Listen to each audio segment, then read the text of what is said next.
High friends, my name is Nikhil. অনেকদিন পরে বোর্ডে এলাম। একটা ভাইটাল জিনিস ডিসকাশন করার জন্য আমি এসেছি। যেহেতু খুব সামনেই প্রিলিমিনারি পরীক্ষার আমাদের আড্ডা বেরোবে এবং আমাদের জাস্ট হাতে 2-3 মাসের মতো সময়, তো আমাদেরকে প্রিলিমিনারি কীভাবে পাস করতে হবে আজকের ক্লাসে আমি সেটাই আলোচনা করব। কি করব সবথেকে বেশি ইম্পর্টেন্ট, কী পড়বো তার থেকে বেশি ইম্পর্টেন্ট কোনটা পড়বো না, দ্যাট ইজ ভেরি ইম্পর্ট্যান্ট। যেহেতু আমি অনেকবারই প্রিলি পাস করেছি, যতবার দিয়েছি ততবারই পাস করেছি, আমার মধ্যে কিছুটা হলেও কিছু স্ট্র্যাটেজি আছে যেটা আমি তোমাদেরকে শেয়ার করব।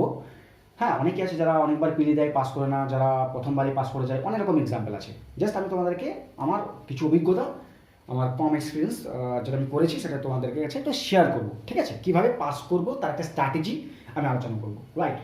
তো প্রথমে দেখো, WBCS প্রিলিমিনারি সিলেবাসটা কি, এটা খুব ইম্পর্টেন্ট জানার জন্য। দেখো, ইংলিশ হচ্ছে 25 মার্কস, হিস্ট্রি এর মধ্যে হিস্ট্রি দুটো পার্ট আছে, একটা হচ্ছে আইএনএম, একটা হচ্ছে মানে অ্যানসিয়েন্ট মিডাইভেল, এর আসবে 25 মার্কস। নেক্সট হচ্ছে হিস্ট্রি 2, এর মধ্যে আসবে মডার্ন হিস্ট্রি, যেটাকে বলা হয় আইএনএম, ইন্টারন্যাশনাল মুভমেন্ট, সেখান থেকে আসবে 25 মার্কস। নেক্সট হচ্ছে ইকোনমিক্স অ্যান্ড কনস্টিটিউশন, যেটা আসবে 25 মার্কস, মানে 12+12 ধরতে পারবো এটা, ওটা পরে আসছে আমি। সায়েন্সের মধ্যে কি থাকবে, ফিজিক্স, কেমিস্ট্রি, বায়োলজি, এনভায়রনমেন্ট, সব মিলিয়ে আসবে 25 মার্কস। নেক্সট ম্যাথ এবং জিআই, এটা আসবে 25 মার্কস, রাইট? এবার যেটা আসবে ইম্পর্টেন্ট, জিওগ্রাফি 25 মার্কস, আর আসবে কারেন্ট অ্যাফেয়ার্স 25 মার্কস। তাহলে টোটাল কত হলো? 200 মার্কস। 200 মার্কসের মধ্যে তোমার কিন্তু পরীক্ষাটা হবে 2.5 ঘন্টা সময়। ঠিক আছে, এর মধ্যে কিন্তু আমাকে কাট অফ ক্লিয়ার করতে হবে। এবার দেখো, সব কিছু আমি তো একবার একটা ক্লাসে হয় না, আমি আলাদা আলাদা সাবজেক্ট ওয়াইজ আমি তোমাদেরকে বলবো, বাট আজকে একটা ওভারঅল আইডিয়া দিচ্ছি কীভাবে তোমরা এগোবে। এটা আমি একটা এপিসোড নিয়ে আসবো। ওকে, দেখো, ইংলিশের মধ্যে কিন্তু নর্মালি যেগুলো থাকে, synonyms, antonyms, idioms, grammar, tense, voice, narration, হ্যাঁ ঠিক আছে, যেগুলো নর্মালি হয়। তারপরে ওয়ান ওয়ার্ড সাবস্ক্রিপশন, এর এখন তো স্পেলিং টেস্টও দেয়নি, তবে দেবে স্পট দ্য এরর, সব কিছু কিন্তু দেয় একটা। ঠিক আছে, একটা ওয়ার্ড সিলেকশন করতে বলে, সিনোনিমস, যেগুলো 5টা ওয়ার্ড 4টা ওয়ার্ড দিলো, তার মধ্যে কোনটা ক্লোজ অপশন সেটা তোমাকে সিলেকশন করতে হয়। 25 মার্কস, এটা আমি একটা ক্লাস করবো আস্তে আস্তে। হিস্ট্রির মধ্যে দুটো চ্যাপ্টার, অ্যানসিয়েন্ট মিডাইভেল, ঠিক আছে, এটা কিন্তু 1857 আগে পর্যন্ত এটা, ঠিক আছে, 25 মার্কস আছে। আর আইনি মানে কি বলতো, এটা 87 পরে আছে, মানে যেটা আপ টু 1855 পর থেকে আপ টু 1947 পর্যন্ত আছে আইনি সিলেবাস, রাইট? নেক্সট হচ্ছে তোমার ইকোনমিক্স, কনস্টিটিউশন, যার মধ্যে আর্টিকেল প্রিপারেশন সবই নমিনাল। তারপরে ইকোনমিক্সটা আমার মনে হচ্ছে কি একটু কম আছে, 10টা দেবে ইকোনমিক্সের কোশ্চেন্স, আর কনস্টিটিউশন দেবে 15 নম্বর questions, but it doesn't mean, it may be that 15 marks for constitution, economics and 10 marks for economics, এটা মিলিয়ে কিন্তু it would around 25 marks. Next আমরা পাচ্ছি ম্যাথ জিআই। ম্যাথ জিআইয়ের মধ্যে হয় কি, যেমন অনেক সময় কি ম্যাথটা বেশি দেয়, সায়েন্সটা কম দেয়, মানে ম্যাথটা বেশি দেয়, জিআইটা কম দেয়, বা অনেক সময় জিআই বেশি দেয়, ম্যাথ কম দেয়। যেমন 2021 মনে এসেছিল জিআই সব বেশি দিয়ে দিয়েছিল, ম্যাথ দেয়নি। তো এটা নর্মালি দেয় তোমার 25 মার্কস, বাট কিন্তু অ্যাপ্রক্সিমেটলি এটা 15 কিংবা 10 করতে পারো, কিংবা এটা 10+15 করতে পারো, মানে ম্যাথ 15 নম্বর, জিআই 10 নম্বর, কিংবা জিআই 15 নম্বর, ম্যাথ 10 নম্বর অ্যাপ্রক্সিমেটলি। এবার আছে জিওগ্রাফির জন্য আছে 25 মার্কস। এর মধ্যে ইন্ডিয়ান জিওগ্রাফি দেয়, আর geography of Indian, geography of West Bengal, এর মধ্যে ইন্ডিয়ান জিওগ্রাফি দেয় অ্যাপ্রক্সিমেটলি 80%, আর 20% then West Bengal geography, 80-20 ratio থাকে।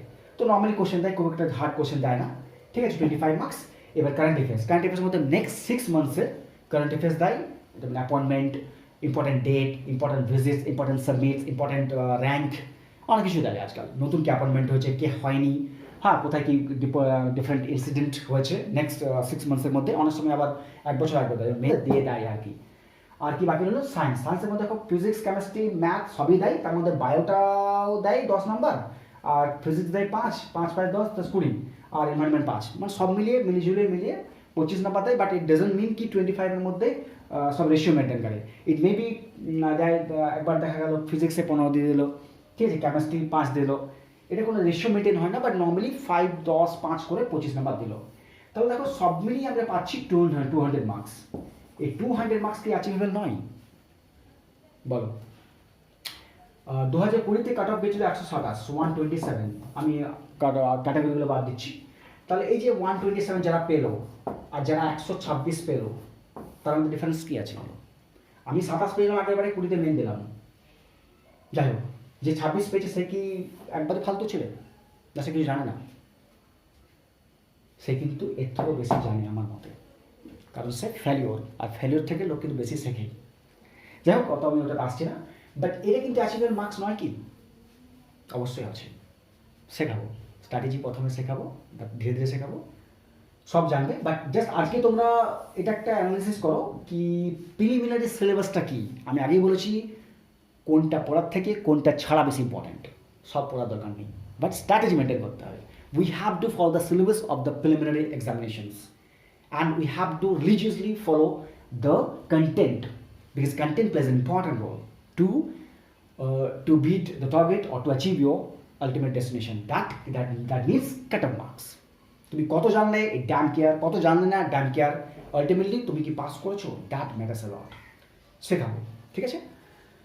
তো আজকের ক্লাসটা এইটুকুই, দেখা হবে পরবর্তী ভিডিওতে। Then thank you and Jai Hind.